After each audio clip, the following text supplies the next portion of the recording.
For heaven's sake. It's your children's lives and their future. Not yours, but theirs. Don't let what happened to me and my wife happen to your children. In fact, there have been some massive disasters around the world following vaccination programs. Babies are injected with bits of animal, bacterial, viral DNA. They can be incorporated into the human genome.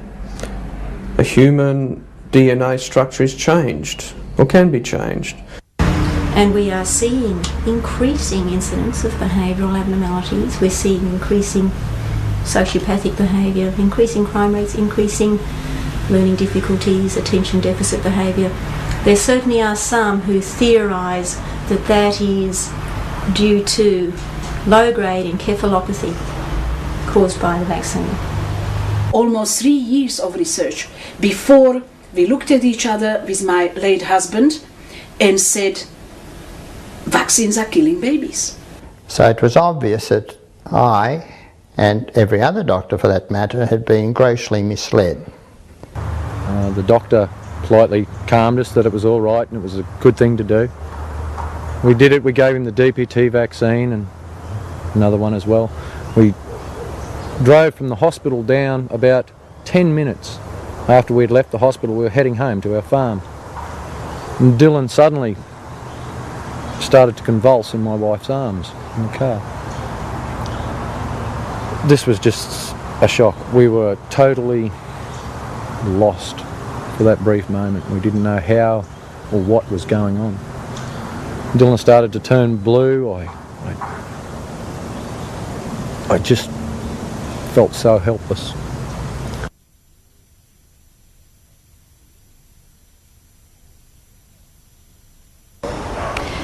Hello, I'm Bronwyn Hancock.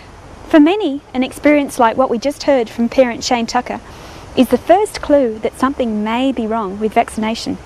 Even then, doctors tell many parents, including him and his wife, that there is no link, so more vaccines are given. Why?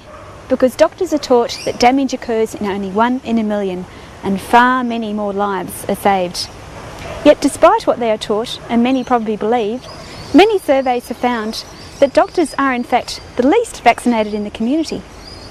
In this look at vaccination, we're going to find out the truth for ourselves. What vaccination does not do, what it does do, why it continues, what our rights are, what can in many cases help counter the effects, and what is the true key to immunity. So to start with, let's have a look to see if vaccination really can be shown to have saved lives. Dr. Isaac Golden is a prominent and experienced homeopath, teacher and author of several books, including one on vaccination. Let's hear what he, along with many others in fact, have found out. Before I knew what natural medicine was, I used to vaccinate my own children, and one of them, my eldest daughter, was quite severely damaged. And that led me to question whether or not what I was being told by doctors was really accurate, because I was told time and again to go back and keep vaccinating her despite the reactions that she was having. Eventually, the penny dropped and I realised that there was a direct cause between the symptoms that she was experiencing, going from a completely healthy young child to someone who wasn't, and vaccines, because the symptoms were intensifying after each vaccine. That led me to really start looking further than what I was just told by doctors.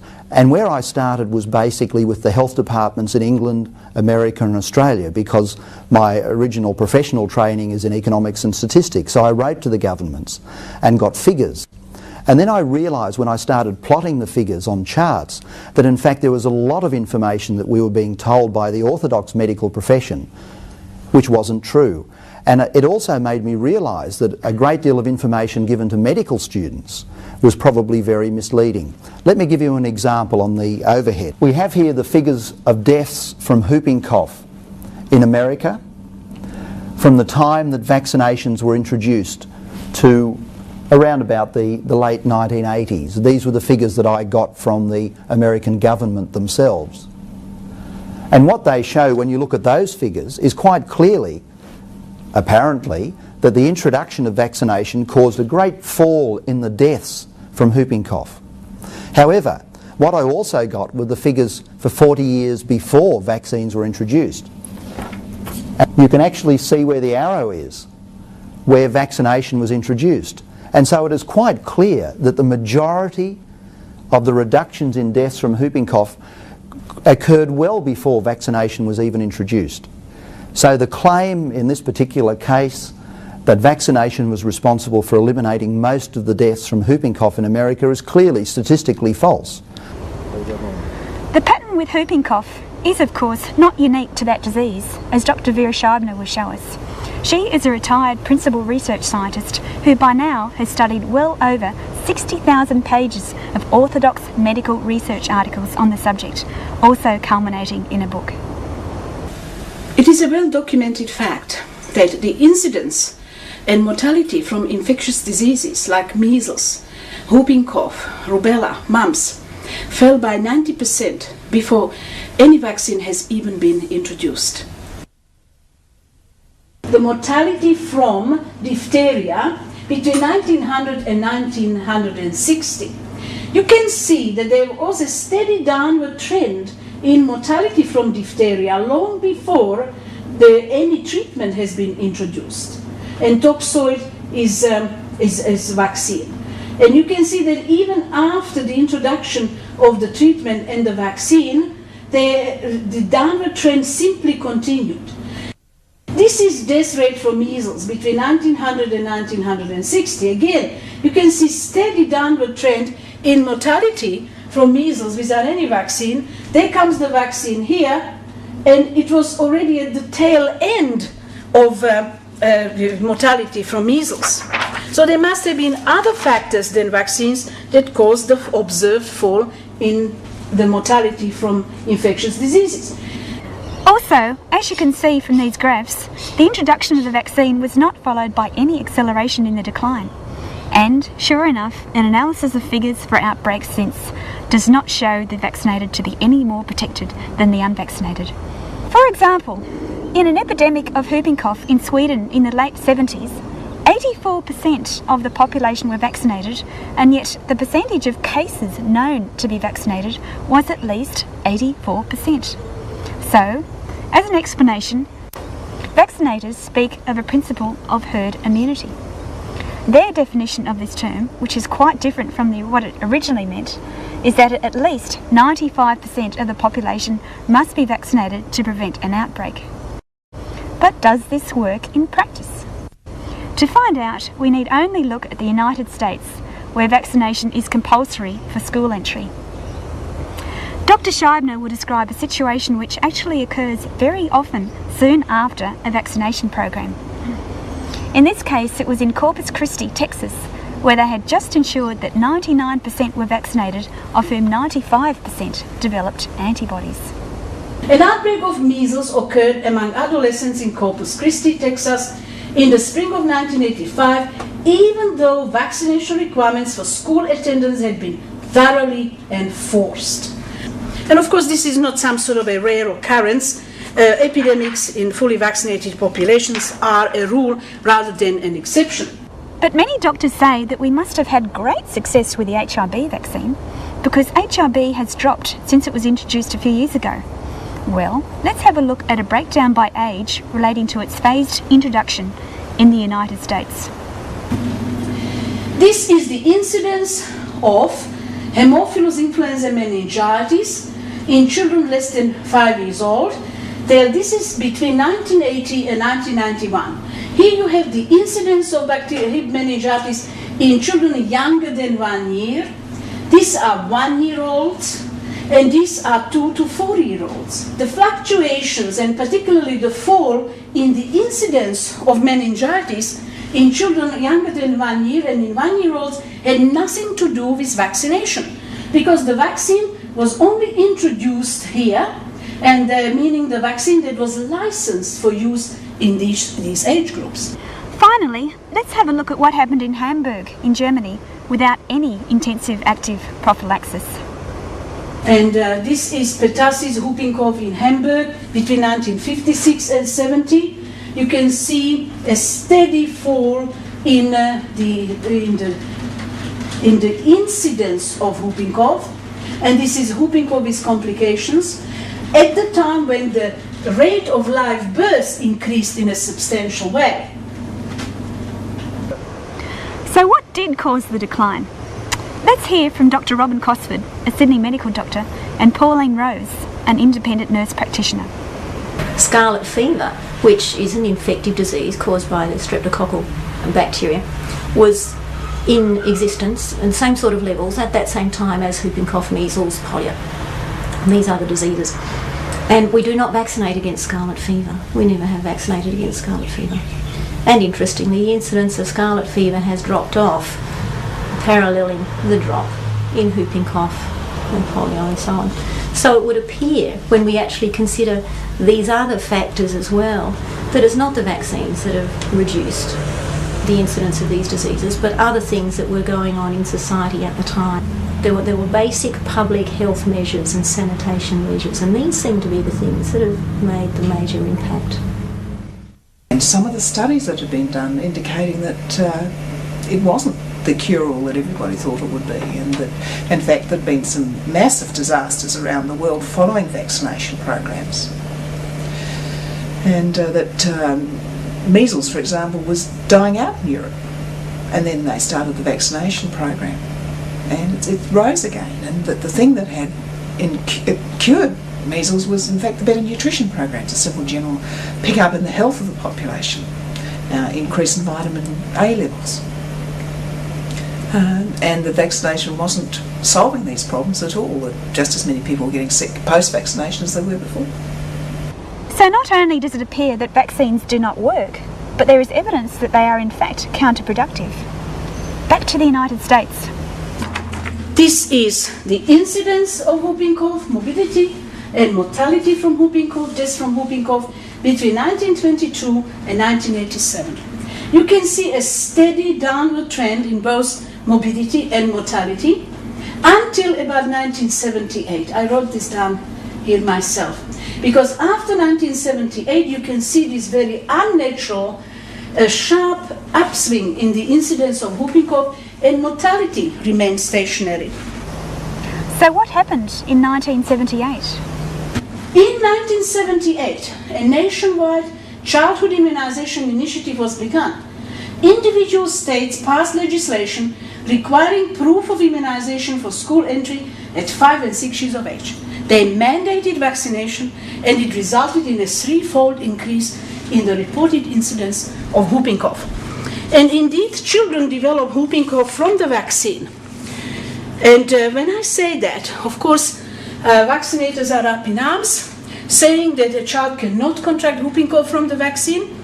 But of course, because Bordetella pertussis is dead in the vaccine. But whooping cough is a toxin-mediated disease, meaning it doesn't matter whether Bordetella in the vaccine is live or dead, or whether it is there at all. Because the acellular whooping cough vaccine doesn't contain whole cell Bordetella pertussis. It only contains the protein envelopes, and children can still develop whooping cough from that vaccine. After 20 years of immunisation in 1989, the mortality per 1,000 people in Europe was 10 times less than it was in America. So the Swiss, in spite of having no immunisation policy, had 10 times less mortality from measles than did the United States, which by that stage had a 20 years of vaccination experience and had mandated it. The most interesting thing about this situation in the United States is that the Amish, it's a religious group who reject vaccination on religious grounds. The Amish didn't report a single case of measles between 1970 and 1988. For 18 years, the unvaccinated Amish did not report a single case of measles.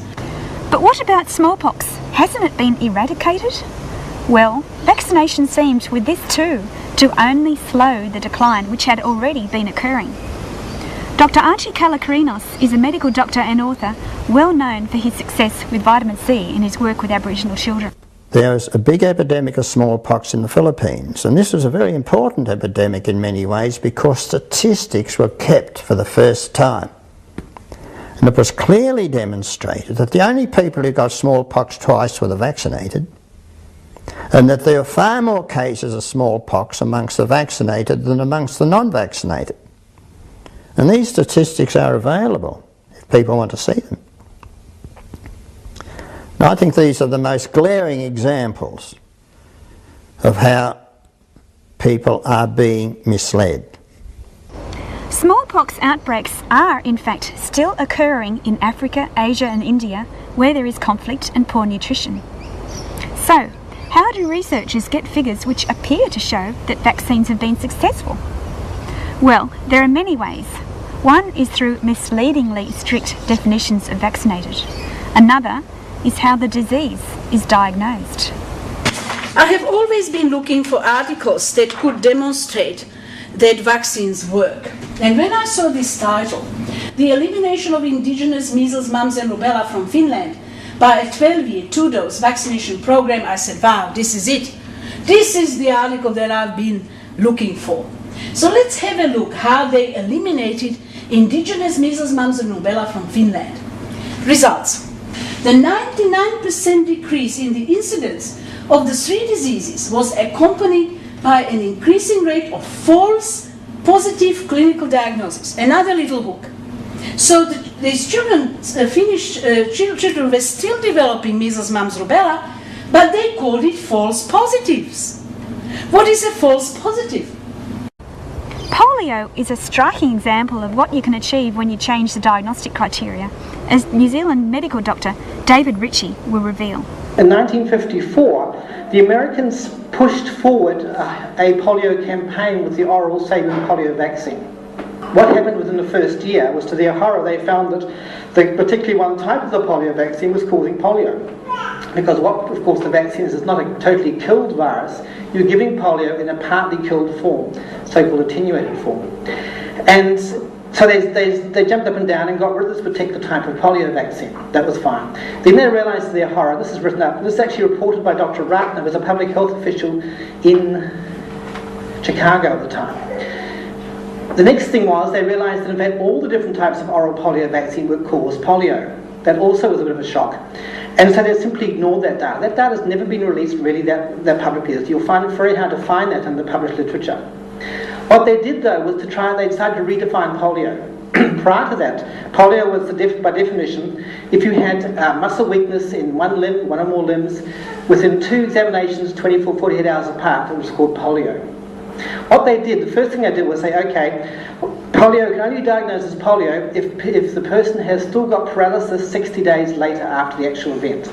Now, most cases of polio, of course, the paralysis resolves within the first few days. Very few go on to get permanent paralysis, although, of course, that's the form we see most dramatically. That's more than, I think that cut the polio in the Western world by about 80%, just by changing definition, not by vaccination. They then went a bit further and said, look, there's all sorts of other viruses that can cause a polio-like syndrome. We better make sure they're not included. So they changed the definition again. And they said, okay, when polio is now only diagnosable if you can grow the polio virus from the feces and you haven't been immunised in the last month, because of course we excrete the polio virus after immunisation. So by these two rather interesting changes of definition, the rate of polio, the incidence of polio, dropped dramatically in the 1960s. And now I will show you how they eliminated poliomyelitis in the Americas, meaning South America. In these countries, there are less than 100 reported cases of polio per year. They started vaccinating in 1985. Within 4 months, they had an outbreak of 350 cases. Indeed, these shadowy columns here are reported, notified cases of flaccid paralysis. And these black columns represent confirmed cases. They couldn't do very much about it here or here, but they started fiddling with the figures. So they caused a sustained, huge outbreak of poliomyelitis, but they started discarding most of the cases. That's the word they used in the paper, discarding. But I praise them for publishing it this way. But what about Australia? Aren't outbreaks occurring due to low vaccination levels?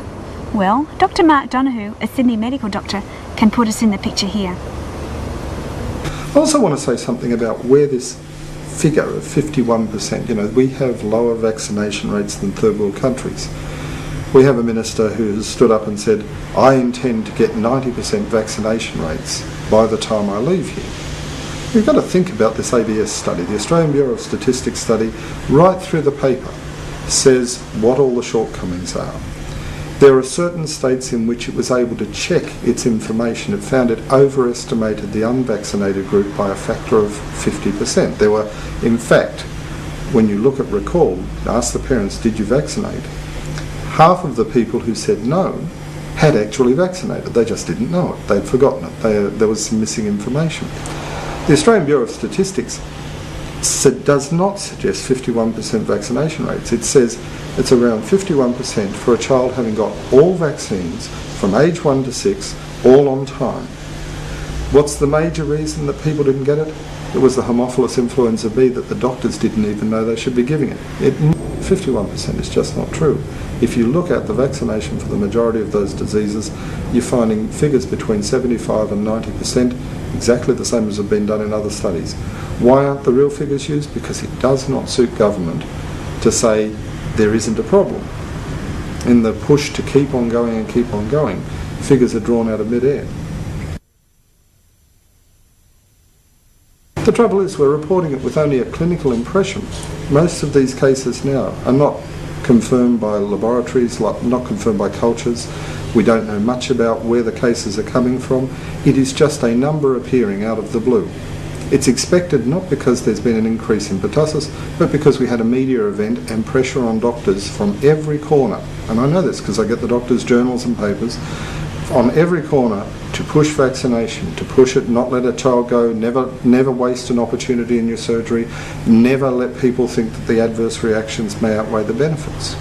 Now, after 6 months of that, the success of it can be measured that doctors are not reporting the adverse reactions, but are now reporting the cases of those that are missed. And that we also have strange things with this. The cases that are being reported are in fact in states where they have the highest vaccination rates. But vaccination seems to sound great in theory, and we know that about 80 to 95% of the time it induces the production of antibodies. So why is it not working? What is going to alter our whole concept of vaccines and immunity is the epidemic of AIDS. We were taught that antibodies meant protection against the disease. We were taught that a person was immunised or vaccinated, they developed antibodies and protected them against the disease. In actual fact, this was never really true. Certainly, it so happens in most cases that antibodies go with a measure of protection. They don't mean protection, it just happens to go along with the protection. In the same way that most cars happen to have 4 wheels. But you can, of course, have cars with only 3 wheels, or cars with 6 wheels. They're still cars. When the AIDS epidemic started, it was clearly shown that the antibodies, instead of meaning protection, meant that you were doomed. So suddenly people had to change the whole concept and say, well, yes, antibodies really don't mean protection after all. Now you can have, even with simple diseases like measles and rubella and a whole lot of other diseases like that, you can be loaded with antibodies and still get the disease and still even die from the disease. You may have no antibodies and not catch the disease. So this concept of antibodies that we are taught as students is wrong, and many other things are wrong, and I believe that it's going to be the AIDS epidemic which is forcing doctors to look at infectious diseases in a different way, and eventually will demonstrate quite clearly that our use of vaccines is not based on good science. So, what do antibodies actually mean? Well, they simply show that the body has been exposed to the germ, that's all. Now normally, a virus comes in through the mouth, the nose, the tonsils, the skin or the mucous membranes. These outer layers of defence are now being recognised as very important for the protection of our vital organs within. But not only that, they are also in fact crucial in the process of developing immunity to that germ. By injecting vaccines, we're of course, ironically, bypassing these crucial processes. So, we are preventing immunity from being even achievable, plus actually increasing the risk of harm. And it is not only the relevant germ that's injected. So what else goes in with it? Well, to start with, some very toxic substances, such as formaldehyde, mercury and aluminium.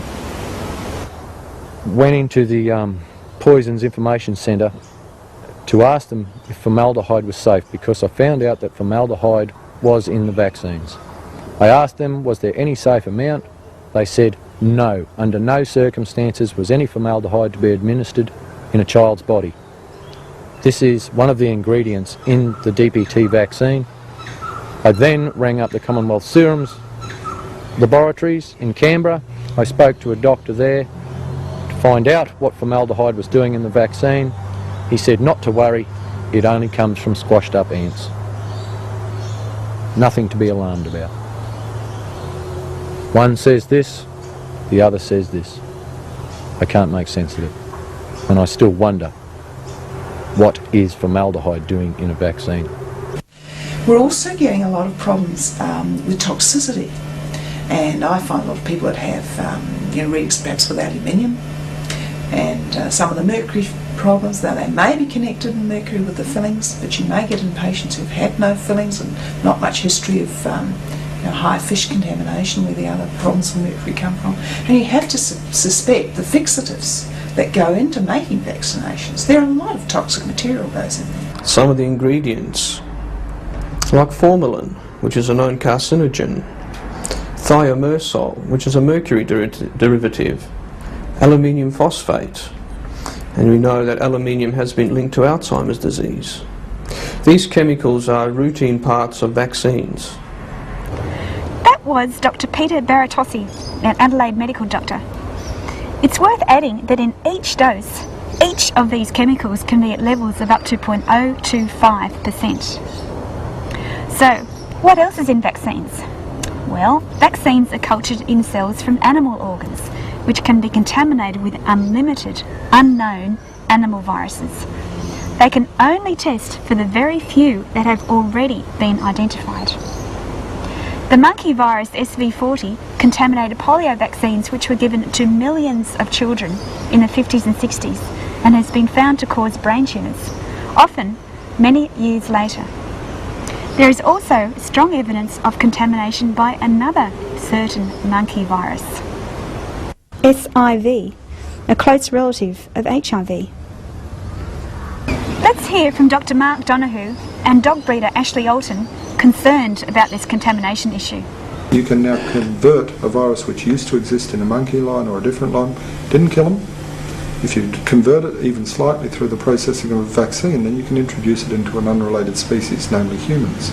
The parvovirus itself, which is one of the main problems in dogs at the moment, did not exist until the late 1970s, when it appeared almost simultaneously worldwide. There were two theories put forward by the researchers and vets regarding the sudden appearance of this new disease, both of which were related to vaccines. I remember Mendelssohn saying that it may be that you only get one chance to make one big mistake in vaccination because of the numbers of people vaccinated. If you introduce a pathogen, you now have it introduced in tens or hundreds of millions of people simultaneously in a route that the body does not have protection against. But it's not just the viruses that can cause trouble. Foreign animal protein and genetic material are also being directly injected. This material can come from monkey and dog kidney, rabbit brain, cow, pig and chicken egg. The human body has never encountered this before in its entire history. Now when we eat protein, it goes into the gut and it is broken down into its constituent amino acids, so that what is absorbed into the body is not a foreign animal protein at all, but is the constituent amino acids that our body then builds back up into our own protein. If for some reason a foreign animal protein makes it into our bloodstream without having been broken down into its constituents, this can set up again an autoimmune type response. So again, by injecting directly into the bloodstream things that were never meant to be directly in the bloodstream, we are not only bypassing body defences, but we are wrongly activating other body defences.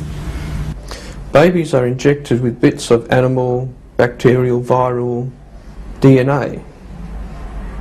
They can be incorporated into the human genome. The human DNA structure is changed, or can be changed. So theoretically, humans are changed. Their DNA structure is added, extra genes are added. What will we turn into? Let's look at just some of the results of putting all these substances into the body, usually by injection, and much of it even in uncontrolled amounts.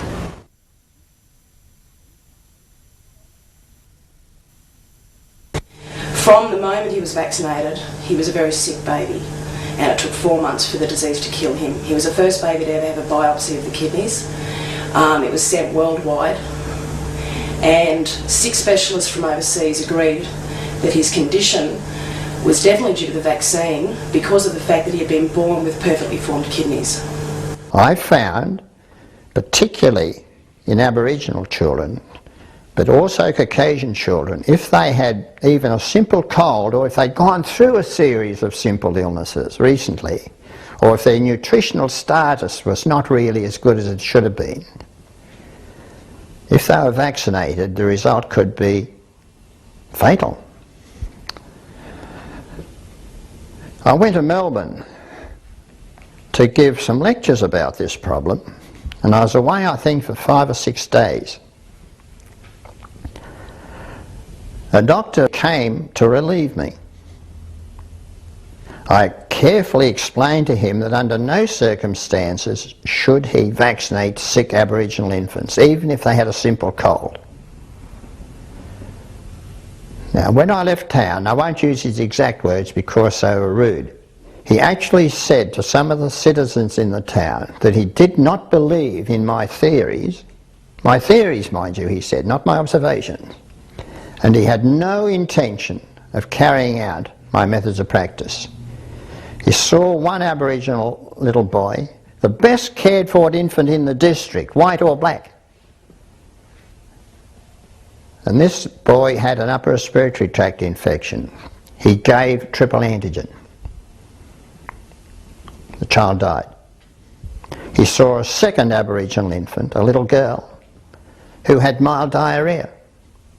And he obviously thought, well, that first case was just a coincidence, had nothing to do with the vaccine. He gave triple antigen. I came back to Colorado and I found that little girl dying in the bed. And Cotes researchers at that time thought that these babies were dying because there was something wrong with their breathing controls. So they concentrated on breathing. And some parents opted for monitoring their babies' breathing at home in an attempt to prevent their children dying from Cotes. The alarms happened after a host of stressful events, like incubating an illness. A night or two before the runny nose appeared, babies had a cluster or two of alarms. So the alarms preceded the onset of symptoms. Overtiring day, long shopping trips, and car trips and things like that. But the vast majority of alarms happened after vaccination. That was at the time we didn't know anything about the controversy surrounding vaccination. Indeed, some 40 years ago, I had my children vaccinated. And with the first child, we didn't even link that stream of ear infections, recurrent ear infections, bronchitis, and generally chronic ill health to the administration of those vaccines. I don't even know what vaccines she was given. It really took research into babies' breathing. Almost 3 years of research before we looked at each other with my late husband and said, vaccines are killing babies. Indeed, it is the clustering of death, and clustering of flare-ups of stage breathing that constitutes a truly scientific evidence of the causal link. But of course, when you study these papers dealing, for instance, with Tennessee deaths or other deaths after vaccination, they say that there was an unusual clustering of these deaths, but it does not constitute evidence of the causal link. And yet, all their data are showing the same clustering. These are the so-called Tennessee deaths. Between 1977 and 79, large numbers of babies died so many days after their first triple antigen injections. And here you have got 41 babies who died within 20 days. And the interesting thing is that you see clear clustering of these deaths along the same critical days as we recorded in breathing of babies after vaccination. It stands to reason that babies would die more often, or more babies would die on those critical days when any baby has a flare-up of stress breathing. And again, here you see a truly scientific evidence of the causal link between administration of those DPT injections and the Tennessee deaths. Here you are looking at a record of breathing of 9 babies. Every color represents one child. And this is day 0. You can see a number of days before vaccination, no stress level in breathing. There comes the injection, and you can see the 48-hour flare-up. You can see the flare-ups in between. And look at the delayed reaction. All of those babies had a delayed reaction. And even those babies whose mothers recorded no response at all, here down the bottom, even those babies had slightly increased stress level along the same days as those babies who reacted quite a lot. In 1975, when Japan ceased vaccinating under 2 years of age, it immediately jumped from 17th place to the lowest infant mortality in the world. 13 years later, it lowered the minimum vaccination age to 3 months, and the trend then immediately reversed.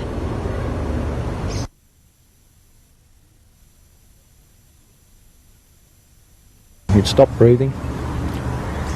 The doctors then grabbed my son Dylan, took him away, and about 5 minutes later came out and said it was nothing but a heat stroke. Everything was fine. They just observed him for a couple of hours, and then they assured us it was all right to take him home. And yet, when we look at the symptoms that we see in a child who has been vaccinated, high fever, high-pitched screaming, floppiness, sometimes even a weakness and almost a hemiplegic situation in some cases. These are symptoms that if they were seen in a child who had not just been vaccinated, all us doctors would be a little concerned that this child perhaps had a type of viral meningitis. We wouldn't simply sit back and say that's fine, take some Panadol and it will go away. We'd totally forgotten about what had happened the first time. We didn't even relate it to ourselves. The doctor administered the shot, we left the hospital, we got into our car. The moment we sat in our car, Dylan started convulsing. This time it was just rapid convulsions. He was just jumping in our arms, literally jumping. His eyes rolled back in his head, he stopped breathing, his lips went blue, and he went limp. He just went limp. We raced up to the hospital and we said, look, what is happening to our child? This is twice now. Each time he's had an injection, he has had a severe effect. The doctors said, come with us. They took us with us. At the end of 24 hours, they finally told us that Dylan had meningitis and it was nothing to do with the vaccine that was administered to him moments before his apparent convulsions. That was the scariest moment of my life as a parent. We don't know enough about how stresses affect the body. It's interesting with the first MMR vaccine that came out in New Zealand, and I think definitely also Australia, we had the so-called Arabe strain of mumps in it. Now the Japanese did lumbar punctures, and they proved that this particular mumps vaccine caused meningitis in a significant number of I think it was 1 in 600 recipients of the vaccine a month later. You try to go to your GP and tell them that what's happening to your child now is due to vaccine in month 30, he'll laugh at you.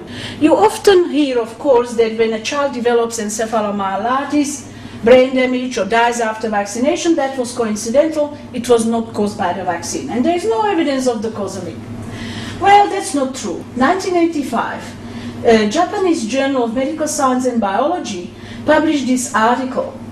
And they say here that administration of pertussis vaccine causes a variety of untoward reactions in children. The most distressing reactions are encephalopathy and neurological disturbances, which have occasionally been observed and in rare cases produce severe brain damage and even death.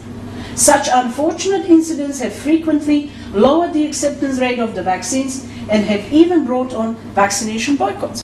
Well, you often hear that actually we have to prevent children from getting measles because we want to prevent this degenerative disease of the brain, which is often linked to measles virus, subacute sclerosing panencephalitis. However, this article says that actually children who never had history of natural measles but were given measles vaccine also developed SSPE. So, vaccination is not preventing SSPE. This is another article which says the same thing. This is published in JAMA, Journal of American Medical Association, panencephalitis following measles vaccination. Again, a child with no history of natural disease but had a history of measles vaccination and developed SSPE. And it stands to reason that if there is a side effect which can be caused by the natural disease, then it must also be caused by the vaccine. Very interesting work done back in the 1930s, 1940s, where they recognised that forms of encephalitis could in fact leave behavioural difficulties. This work has been long buried, but it calls into question, now that we are mass vaccinating huge numbers of children and we are seeing increasing incidence of behavioural abnormalities, we're seeing increasing sociopathic behaviour, increasing crime rates, increasing learning difficulties, attention deficit behaviour. There certainly are some who theorise that that is due to low-grade encephalopathy caused by the vaccine. Immunisations can cause an encephalitis, an inflammation of the brain. In fact, if you extend the description far enough, any form of irritability is a mild form of encephalitis and can be related to things like ADD, the attention deficit disorder, autism, minimal brain damage. Just think, thousands, millions of children are immunised. A percentage of them get brain damage, autism. Why is it that only since the 40s have autism, brain damage come about? Because this is when immunisation was introduced to a large extent. Of course, any part of the body, not just the brain, can be damaged. And what are we doing to our immune system? It's interesting to see that there have been increased incidences of polio following mass vaccination, not necessarily against polio, but against other diseases. Now, perhaps this is because by vaccinating as we are doing, we are imbalancing the immune system, and so the body's natural defence against polio at that point is reduced. Those outbreaks of polio, 1930s, 1949-50, were demonstrably caused by intensified diphtheria vaccination. Because parents of the children who developed polio complained that it happened within days, weeks, or 3 months of diphtheria injections. Provocation, poliomyelitis. So that is the truth about those outbreaks of polio. And I offer a well-considered personal opinion that polio is a man-made disease. Soon after they began vaccinating against measles, a new vicious form appeared, only in the vaccinated. In this atypical measles, instead of the rash moving downwards and outwards away from the vital organs, as per normal, it heads straight for them, resulting in pneumonia or meningitis that resists all treatment. Research in Canada found that atypical measles occurs in up to 50% of measles cases in the vaccinated and only in the vaccinated, with an estimated mortality rate of 12 to 15%. So next time you're told how many have died from measles, mumps or whooping cough, etc., ask how many were in fact vaccinated for that disease or for any other disease.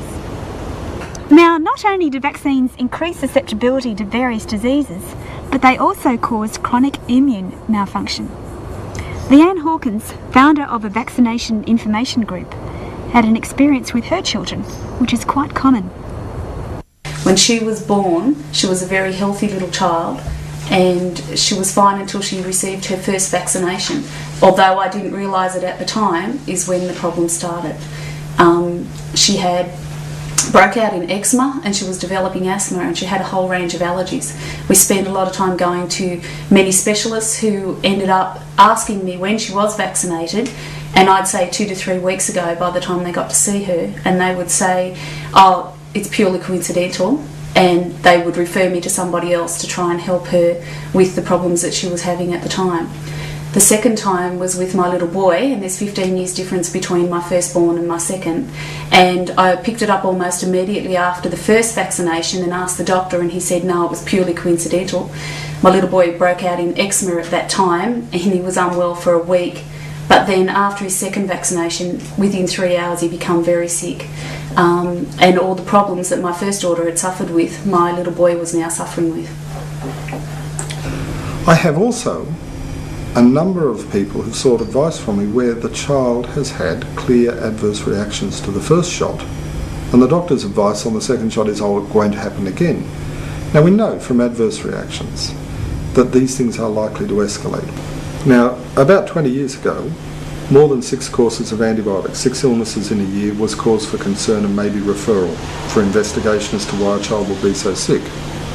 For the last number of years, 12 infections a year has been the magic number, that if a child gets sick more than 12 times a year, then they need referral to somebody who can make some sense about what's going on for this child. In this last year, the proposal was put forward that it should now be 24, that a child should be considered quite normal having 2 infections a month through their early years of life. Now here's my concern is we may have lost the plot here. We now have a sicker group of children. They may not have polio, they may not have whooping cough, they may not have diphtheria, but we have a really crook group in the community. We have a health minister saying we have one of the best health systems in the world. Why? Because the average 2-year-old child sees a doctor 7 to 8 times a year. Now the best health system in the world would be one where the average child sees a doctor not at all a year. You don't measure your health system by how frequently people are seen, but by how infrequently people are seen. This is probably one of the most common effects of immunisations that I see in my surgery every day. Children with recurrent ear infections, tonsillitis, they catch every virus or cold that comes around. That is because their immune system has been suppressed. And most of the time, parents can relate that back to one or other of their immunisations. That's when they got their first cold, or ear infection, or tonsillitis, and ever since they've been getting infection after infection after infection.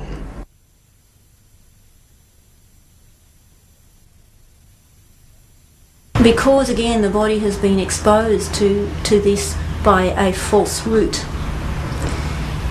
there is a possibility that what we're looking at here is a continued low-grade exposure to that antigen, and antigen is the word we use here.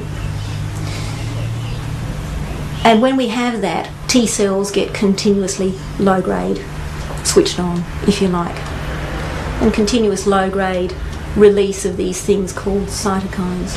Now this is an interesting thing because there are certain modern diseases which appear to have this pattern. And there certainly are quite a few researchers who would think that, for example, chronic fatigue syndrome may be correlated with this, because in a significant number of chronic fatigue syndrome patients you find abnormally low-grade switched-on T cells. And it's interesting that the age incidence of chronic fatigue syndrome correlates. Following this episode with the tetanus toxoid vaccine, the whole time since then, my life has been totally changed because I've suffered from like a chronic fatigue syndrome. This was immediately after this time that I had the vaccine. Chronic fatigue syndrome, suffered by Ron Lyons, as we just heard, is just one of many immune diseases that vaccines are well documented to cause. Other such immune diseases include arthritis, diabetes, cancer, leukemia and multiple sclerosis. Now, let's have a look at a product insert, in this case for the hepatitis B vaccine. It can be quite surprising what you can find just on these if you read the small print. It lists various problems which are caused by the vaccine. For example, arthritis, neuropathy, paresthesia, paralysis, neuritis, Guillain-Barré syndrome, optic neuritis, multiple sclerosis, delayed hypersensitivity reactions appearing up to several weeks after vaccination, manifesting as arthritis and various dermatological reactions. This vaccine, which has only recently become standard for newborns, can also cause a paroxysmal cough very similar to whooping cough. We must wonder then how many whooping cough cases really are whooping cough. Vaccines have also been documented to lead to vascular injuries. These include the very types of injuries that have been the basis for carers being accused of harming, sometimes killing, babies, apparently by shaking them. So how often do vaccines cause serious problems? Well, here are a few sample frequencies.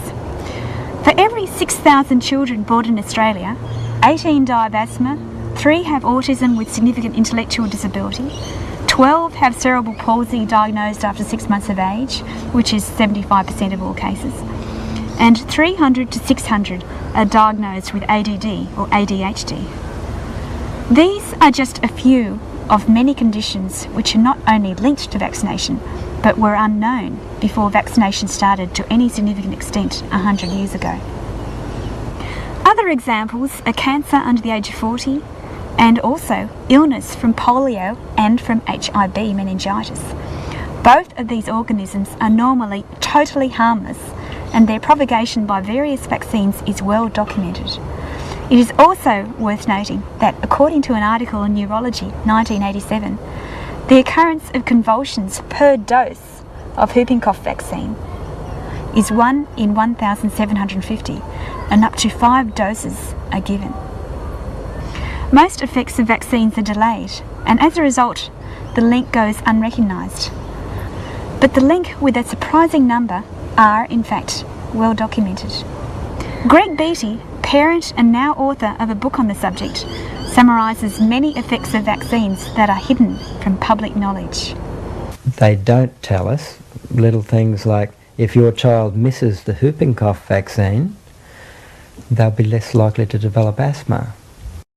They don't tell us that children who miss the measles vaccine are less likely to develop inflammatory bowel diseases. And they don't tell us that children who miss the Hep B vaccine or the HIV vaccine are less likely to develop diabetes. Or those who miss the rubella vaccine are less likely to develop arthritis. And they don't tell us the big things even, like vaccines cause brain damage, cause permanent paralysis, severe blood disorders, chronic nervous system dysfunction, death. As these are very important things, and we should be told. They're the results of proper scientific research, and they're all published in their own professional journals. We should be told. Another documented effect of vaccination is to turn whooping cough, measles, mumps, rubella and chickenpox, which are called childhood diseases and normally beneficial at that age, into dangerous diseases of infants. Let's compare countries that do and do not vaccinate against whooping cough, for example. Sweden discontinued whooping cough vaccination in 1979. That was after the 1978-79 epidemic of whooping cough. By the way, these epidemics occur worldwide at the same time, all over the world, irrespective of whether the country vaccinates or not. So in 1978-79, 84% of Swedish children who developed whooping cough were fully vaccinated. So the government read the statistics correctly, and they discontinued whooping cough vaccination. A 10-year follow-up of the age distribution of whooping cough demonstrated that there was no incidence below the age of 6 months, And the majority of cases, something like 90%, occurred between about 2.5 and 10 years of age.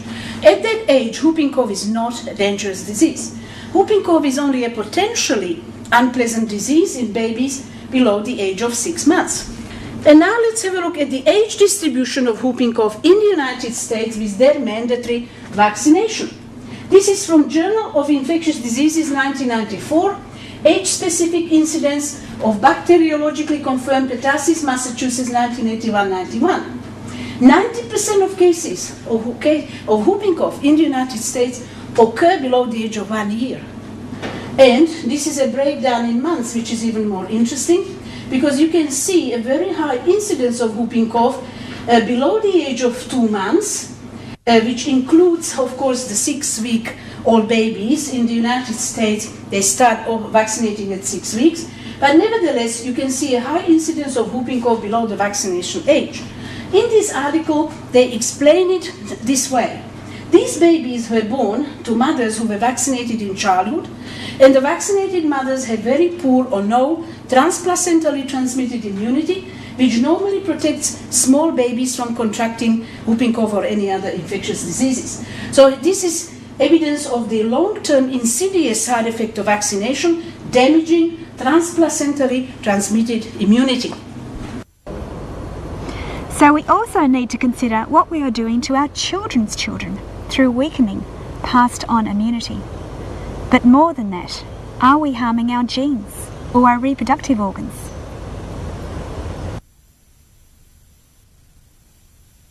Because of the increase of asthma today, has it come because we've got the parents vaccinated? And although children don't inherit the same allergy as their parents do, they do inherit a tendency to have an allergy from parents. And we know that there is some connection between mitochondrial damage and DNA now that could be passed on. Breeders recently have been experiencing shocking infertility problems in a lot of their dogs, males and females, low sperm counts. The females just not conceiving when the dogs are proven stud dogs. And they've been finding that even once they stop vaccinating, we're still getting residue results through infertility and or the arthritic conditions that have also been linked to the vaccinations in dogs. There is actually a wide number of conditions that have been linked to the vaccinations in dogs. But the difference between humans and dogs is that dogs actually have 1/10 of the length of a generation that a human does. So what we're seeing in dogs today is what we'll see in the future with humans. And that's a really frightening thing. If they don't start listening and looking at the true data on what's happening in our dogs, then in 5 generations' time, or a lot less, you will see the same thing occurring in humans. To summarise in broad terms, instead of resulting in prophylaxis, meaning prevention, all responses to vaccines actually fall under the broad umbrella of anaphylaxis, which means sensitisation, the opposite of immunisation. Most effects, from local swelling at the injection site to chronic problems like allergies and asthma, right through to paralysis, brain damage and death, are simply reflecting the various degrees of anaphylaxis, with consequences even transcending generations. The next question is, are childhood diseases even dangerous if they occur at the right age, that is, to unvaccinated children? In fact, in most cases they're not. Children's illnesses are there for children to catch. That in effect builds up their immune system, strengthens it.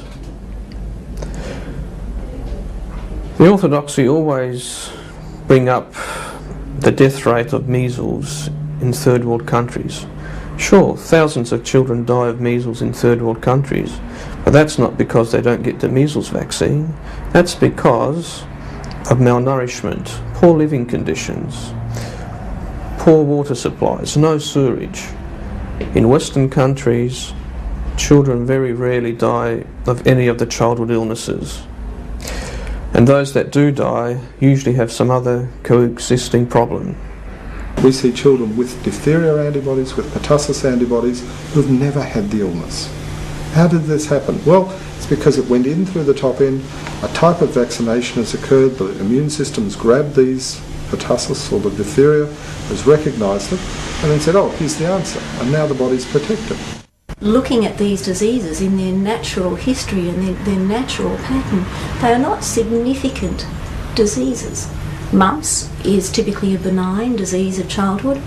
When occurring in young children, other than causing some glandular swelling and discomfort, it passes with generally no long-term consequences. However, mumps in a teenager has a high rate of causing testicular inflammation and other problems. It is not the same disease as when it occurs in childhood. Similarly, rubella in young children is a very benign, self-limited disease. Measles, yes, certainly measles can cause complications in childhood, but there are good studies now that show that measles is basically a vitamin A deficient disease. It occurs in a much higher rate with people with an underlying subclinical vitamin A deficiency, and indeed the World Health Organization are using significant doses of vitamin A being given to people in the undeveloped countries to help prevent measles. So the whole question of the measles, mumps, rubella vaccine causing side effects when it is being used to vaccinate against diseases that perhaps shouldn't even be considered being vaccinated against. Children in a natural environment with adequate education, adequate wealth, adequate access to medical resources should they become sick, then all of the vaccine preventable diseases, with the exception of polio, are eminently treatable illnesses. Even measles and mumps, although they're viruses, these do not need to be severe illnesses for the vast majority of children. For sick children, people who are already sick, yes, you can get adverse consequences. But nothing like the rate that we put up with risks in other areas of our lives. These are very, very minor risks compared to the risks that we put up with, even possibly with vaccination. This is a very interesting article. Lancet 1985, measles virus infection without rash in childhood is related to disease in adult life. The benefits of measles. What it means is that having measles not only gives lifelong immunity, specific immunity to measles, but also non-specific immunity to certain tumors, immunoreactive diseases, degenerative diseases of bone and cartilage, and sebaceous skin diseases. Why would anybody want to rob children of this benefit? And on top of that, measles also represents developmental milestone. Because people, you notice that after recovering from measles, children grow, have got a growth sort of spurt. And this is an article published in Cancer, 1966. Already in 1966, they knew that having mumps protects against ovarian cancer. Now, my daughter got measles at the age of about 6 or 7, which is fairly normal. And she drew a series of pictures. Now, we have a lot of interest in childhood drawings. Here is the little person here, trapped inside this red hot house, which of course is her body, with a high fever. And she wasn't very happy at that stage. And then she went through another phase, and the sun started coming out a little bit. And she drew this sort of picture.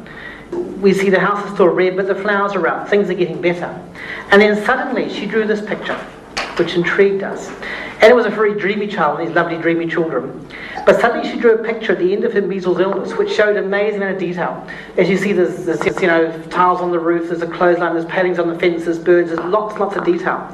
And we had the very strong feeling that this illness had actually helped wake her up to the world. And I give a lot of talks to parents, and I always ask this question: do you see your child making any developmental steps through the illness they've gone through, especially in illness with a fever and a rash?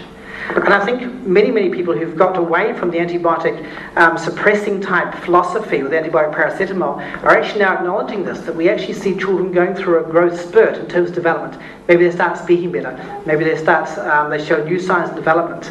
I could talk for half now, I don't want to because I don't have the time, but it's just interesting. If you look at illness in a different way, maybe these illnesses actually have a role in childhood, and maybe supporting your child through the illness is actually much better for the immune system, the child's whole development, than using fairly toxic substances to try and prevent it, which maybe you can't do anyway. So asking whether childhood diseases are dangerous could be likened to asking whether exercise is dangerous. Of course, all this leads to an obvious question, which is, why does vaccination continue? When we have a belief that prevents us from taking a rational look at things, that prevents us from accepting reality. They say we're in a trance. When whole nations or communities experience that, it's called a cultural trance. An example of that was when everyone thought the world was flat. I believe we're in a cultural trance over vaccination ever since 200 years ago when Jenner performed his experiment, which I might add was on one person. Ever since that time, vaccination has been heralded as a great discovery, and in fact it's become one of the foundation stones of modern medicine. And to question it is heresy. Vaccination is considered to be so great and so wonderful, it's been promoted for the entire 200 years as a safe and effective procedure. Governments can hardly go back on that now. So how do people go about preventing the information from reaching people? That's a very complex question, but I believe it's mainly ignorance. Most health experts just don't know all of this information. In fact, they know very little of it because they very rarely read their own professional journals. Most of them are so busy, and there's so many professional journals around.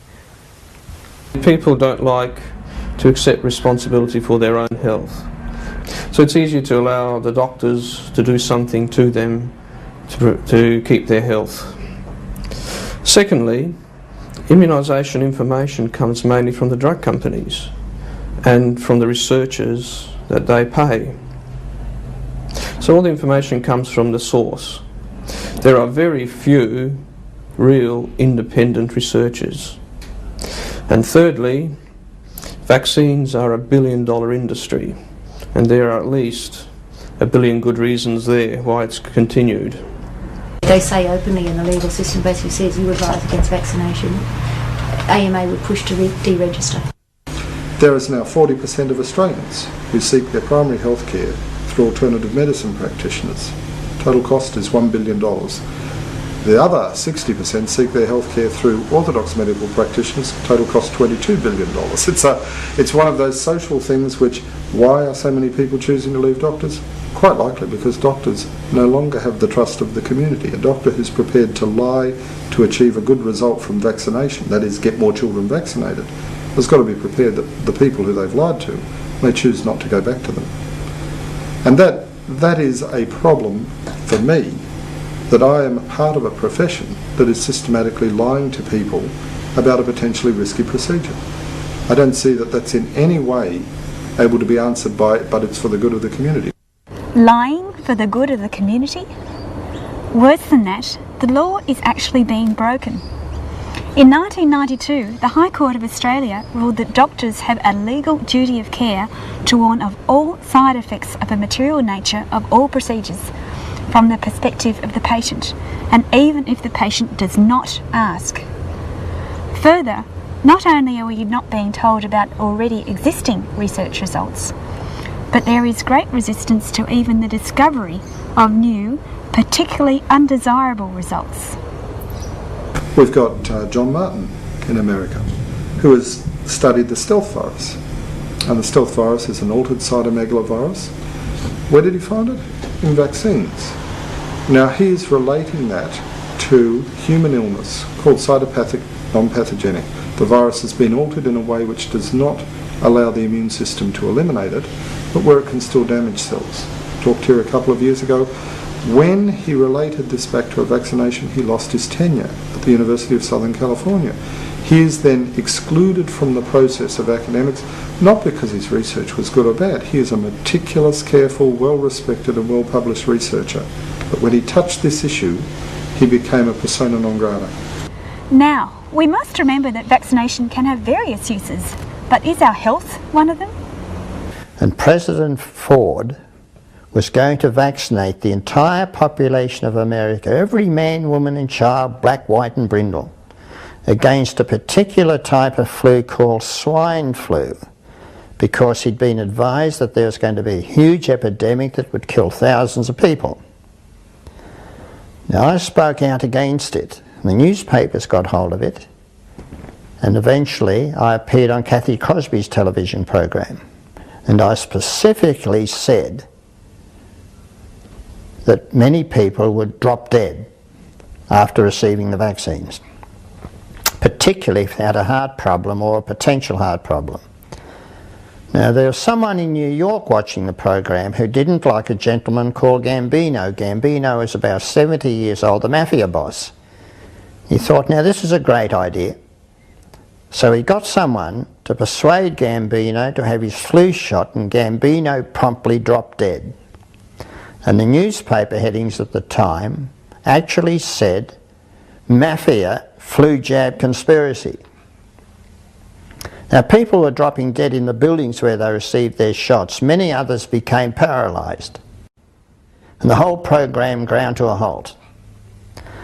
Now the important thing, really, is that I was the only physician anywhere in the world who warned about these side effects.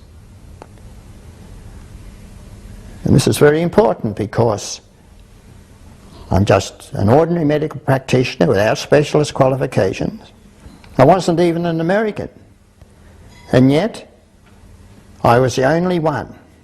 Everybody else spoke out in favour of this campaign. And it's very, very obvious that everybody else was wrong and only one was right. The whole program ground to a halt. There wasn't even a single case of swine flu. There was never an epidemic of swine flu, and why it was that the world's most powerful man, with the world's most powerful Department of Health, got it so wrong, we will never know. But it's important to realise that he did get it wrong, and that the authorities did get it wrong. With forces like this to contend with, humble parent Greg Beattie took on his local council in an anti-discrimination case when his unvaccinated children were refused entry to a council childcare centre. He and Dr. Scheibner, as expert witness, brought in mountains of evidence from orthodox medical literature of the ineffectiveness and harmfulness of vaccines. So what happened? I was up against the Maroochy Shire Council. Now, they had a policy of excluding unvaccinated children from their childcare centres. Now, as you probably know, there are no laws in Australia saying that you have to have your children vaccinated. You're free to choose whether or not you want to vaccinate them. And there are no penalties for those who don't vaccinate their children, although at the moment it would appear to some people there are penalties. The fact is, if you're a conscientious objector, you can get around those penalties. The Commissioner in his judgment, which was a 19-page document, addressed our evidence in one sentence. He said, "It is simply impossible to address the evidentiary material submitted by Dr. Scheibner and Mr. Beattie."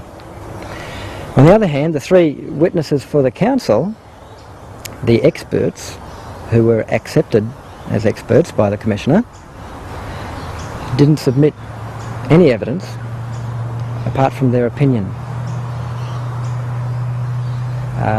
And they were the ones who were believed. It is interesting to note the words in court of one of the medical experts when Greg asked him for evidence of a claim he made. He said, "I don't have any figures because it's such a fundamental doctrine of Holy Writ in medicine." Keep that in mind next time you're told anything without a reference to an orthodox medical journal article. There's a whole lot of fear being used to promote vaccination. I mean, and to me it's just crazy. I mean, we've got a lot of children, and they're very healthy, very strong, robust. This concept of the unvaccinated child, the child of a parent who chooses not to vaccinate, as somehow a typhoid Mary, is just rubbish. It is plain, straight-out rubbish. Of the children who are said to have died of whooping cough at the moment, it's even hard to find out about that because these are not reported deaths in any way that's possible to assess. But of those children, not one of them has had a proven association with an unvaccinated child. So much for Greg and his wife's rights. But what are your rights where you live? Fortunately, the situation in Maroochy in Queensland is not at all what is most common in Australia. In New South Wales, the school must ask for an immunisation status certificate, but you don't have to supply one. Even the certificate itself only indicates the immunisation status. The unvaccinated child may still, however, be sent home during an outbreak. Similar laws apply in Victoria and South Australia. Also, regarding overseas travel, many people often believe that certain vaccines are compulsory when in fact they're not. Now, it is most probable that you, or even your children, have already been vaccinated. So what, if anything, can be done afterwards? Management of situations where there's been vaccine damage really depends very much on what the underlying situation is. If, for example, it's along the lines of a neurological type damage and we're looking at behavioural difficulties and this sort of thing, diet is important in all these situations. Returning diet as closely as possible to the original diet that we were designed to eat is vital. We all need to do this, whether there's vaccine damage or not. For the neurological cases, then certainly I'll be using things like vitamin E, using things like your essential fatty acids. Our brains are 60% docosahexaenoic acid, one of the essential fatty acids, and that needs to be restored. Sometimes choline needs to be restored to help the cells with their myelin formation. Homeopathically, there's a lot of homeopathy that you can use in these cases. If it is a case somewhat like that serum sickness case I was telling you about with recurrent flu-like symptoms, I'll be using high-dose vitamin C, usually intravenous vitamin C, along with the other sort of nutrients that I was talking about and the dietary changes. Again, homeopathy according to their symptom picture. So certainly you do need to use complementary medicine. Conventional medicine has nothing to offer for these situations. A new, very sophisticated computer system called the LISTEN system is being increasingly used to help practitioners evaluate and counter the imbalancing effect of vaccines. Pauline Rose uses this system, and she'll use it to test Russell, a complete stranger whom we approached and pulled in off the street at the time of filming. The LISTEN system is an electrodermal screening device used to measure the resistance in our bodies, the energy resistance. And we know what the normal level of resistance could be, and the deviation from normal gives us information about homeostatic situation of the patient. And we're going to test today to see if there's any changes in nerve function which may have been caused by vaccination. We use the same points that acupuncturists would use.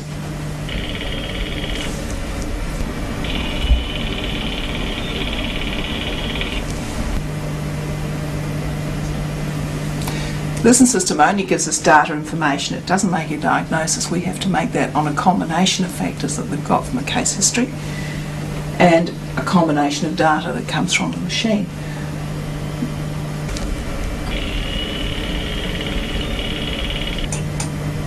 To find the correct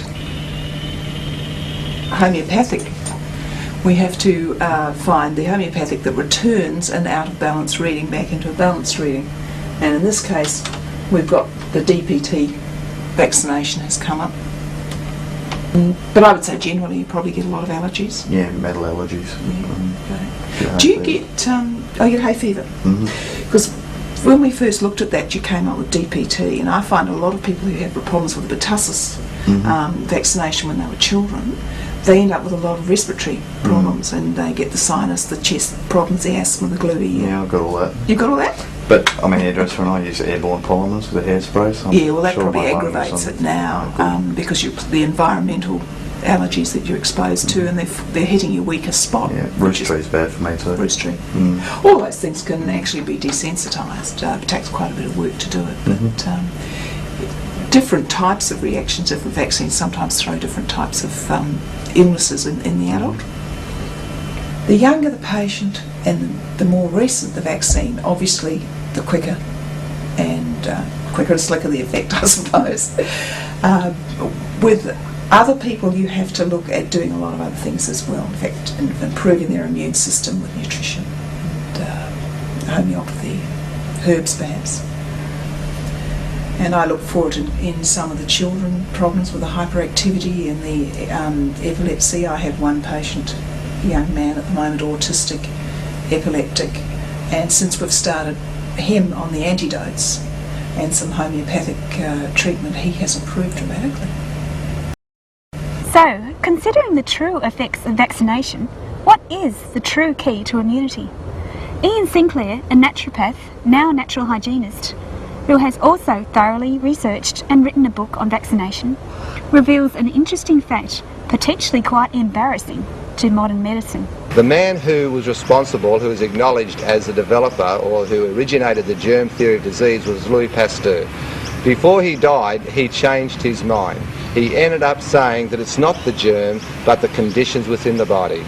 So there's no argument about there's germs there, you can get sick if you get the germs, but if you develop the sicknesses, it's because, in our opinion, your body is polluted and unhealthy. It is an issue of maintaining health. And that, I think, is a flaw in medicine. Medicine doesn't see health as protective against disease. This has been used many times, that doctors disparagingly say, oh, yeah, there are some parents who think that just having a healthy child is good enough. Well, the truth is it is good enough. In evolutionary history, having healthy children was a good way of making it through the first million years of our evolutionary life. Fiddling around with vaccination is the thing we've done for less than 2 generations. We have no concept of what the consequences of that are. The editorial to a conference on virus diseases says words to the effect that there is no such thing as a virus or viral disease. There is only a great number of virus-host interactions which we do not understand. So, how do we achieve optimum health? Well, from my experience and what I've learned over the last 15 years, I think it all starts with 2 healthy parents. I think things like natural childbirth, I think breastfeeding a child is extremely essential. At least in our world, we raise our children on a diet of natural foods, which means basically their diet's fruits and salads and vegetables and small amounts of grains and nuts, probably more towards a vegetarian diet. Plenty of fresh air, plenty of sunshine, exercise, let them have fun, and to me, above all else, you know, children have got to be happy, because if you're not happy, there's no way you can truly have a healthy body. That's why I see it. We are body, soul and spirit. We consist of these 3 areas, and so we need to deal with each of those areas to have the abundant life we're meant to have. So in the physical, we need to look at having clean air, clean water, whole foods that are preservative-free, chemical-free, unprocessed, not tampered with. Food as close to natural as possible. We need to be exercising. Our bodies are designed to be used. We need to be moving around. So these are the sort of physical things that we need to do. Supplements generally are necessary. Sadly, we don't live in the sort of environment that we were first created to live in, and the foods aren't the same that were first available. Most people need supplements to maintain optimum health and optimum life. Our souls need to be taken care of. We need to feed ourselves good thoughts, just the same as we need to feed our bodies good food. Emotional issues need to be dealt with. Forgiveness is a vital issue for health. Their cancers have been linked with people who are holding unforgiveness. It turns into bitterness and it feeds the wrong cells. It destroys the immune system. Many people wonder if homeopathy is beneficial for the prevention of illness. The truth is that there is a divergence of opinion in this matter. Isaac Golden believes that whilst it's not necessary, it is still beneficial to add it to the agreed important general health measures we just looked at. The information that I bring when I start talking about my own experience in this field is not something which I invented. It is something which has been used for almost 200 years now, successfully in a documented clinical sense. What we are actually doing is using the law of similars, on which homeopathic medicine of all types is based, to select medicines which can either cause symptoms which are similar to the common symptoms of the disease we're trying to prevent, or medicines which we know can actually treat the common symptoms of the disease we're trying to prevent. So what we show here is that homeopathy is not only effective in the treatment of all types of diseases, it's effective in the treatment of specific infectious diseases, but it is also a genuine option available to people who have made the decision that they don't want to vaccinate their children, but they do want to use a disease-specific method. I'm certainly not calling for everyone to use the homeopathic option, because it is a genuine option to allow your child not to have any specific cover at all, to get the disease and treat.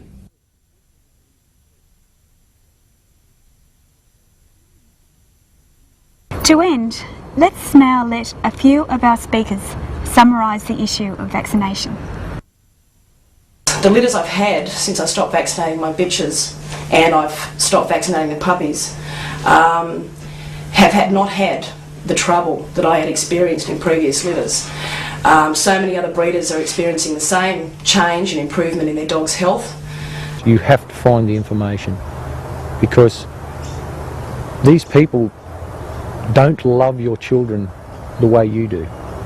If doctors would only listen to their greatest teacher, Hippocrates, who's the father of medicine, first do no harm. I mean, if they want to administer any form of treatment, first ensure that they're not causing harm. The harm that's caused by vaccines is so well documented that it doesn't even require debate. The paralysis, the brain damage, the death, the many millions of dollars that are paid out in compensation yearly. And those millions of dollars are only the cases that are accepted by a court. And I found out personally what courts accept. They accept very little of what they should, especially when it comes to a conservative issue like this. The word seems to be vaccinate or perish. From the information based on the study of refereed medical journals written by vaccinators, vaccines do not prevent diseases. Vaccines cause diseases. They make the recipients more susceptible to the disease which the vaccine is supposed to prevent and to a host of unrelated bacterial and viral infections. Vaccines cause allergies, sensitivities to foods and substances and all sorts of things. And the evidence of the causal link between administration of vaccines and observed side effects is irrefutable. Whether it is brain damage or death, it's all well documented. Yeah, well, we believe health isn't bought in a bottle or a syringe. Health is the direct result of healthful living. And health, natural health, there is no other sort. I leave it to your judgment what it is that parents should do. But at all times, vaccination, just as any other medical procedure, must remain the choice of parents. Thank you very much. Thank you. For heaven's sake, it's your children's lives and their future. Not yours, but theirs. Don't let what happened to me and my wife happen to your children.